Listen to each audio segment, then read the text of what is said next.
Nearly 15 years since the Bitcoin white paper, an idea has become the new internet architecture, with ownership, digital identity, and value storage native to technology. Digital assets now are no longer a new technology. They're used all over the world. And America has always led technology invention, and if not invention, implementation. And today we're at risk of falling behind competitors around the globe.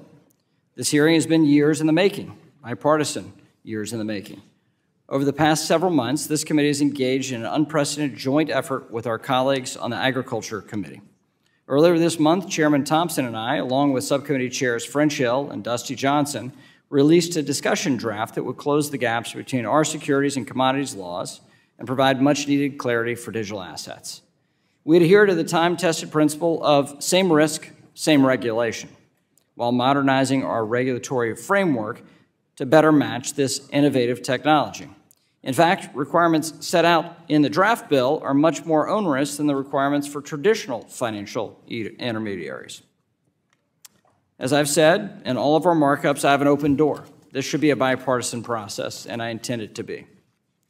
So please share your input. This is a draft bill. There's plenty of time for us, members, to find common ground on how we legislate here. But be advised, I intend for this committee to mark up some form of this legislation when we return from the July 4th recess. Let's start with where I know we all agree: consumer protection. The draft bill would require trading platforms to comply with strict requirements regarding the segregation of customer assets, similar to most traditional intermediaries. We also address how digital asset issuers raise capital for their projects. The U.S. has the deepest and most liquid capital markets in the world. We intend to keep that. We want to keep that strategic advantage here in the United States to the best of our ability. We know informative disclosures are critical to helping investors make informed decisions.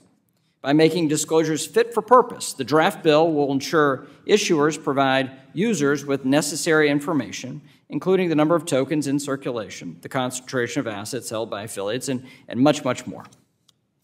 Additionally, we enhance the SEC's ability to detect and punish fraudulent actors and activity. Today, traditional financial intermediaries are registered with the federal regulator. Digital asset trading platforms should be no different. The draft legislation will establish requirements for digital asset trading platforms, ensuring Americans and their assets are protected. The draft bill will provide a workable path for trading platforms to register with the SEC and/or the CFTC. It provides clarity to those assets that are offered as part of an investment contract and therefore a security. And I would submit the central part of this bill is this: a workable time frame and a workable time period for assets started as part of an investment contract to transition to a digital commodity, if the network is functional and decentralized. I think that is the central piece of this legislation that our discussion should be focused on. So let me close with this. We're at a critical moment for American dynamism. We can choose the side of financial freedom, innovation, inclusion, and American competitiveness, and important consumer protections at the same time.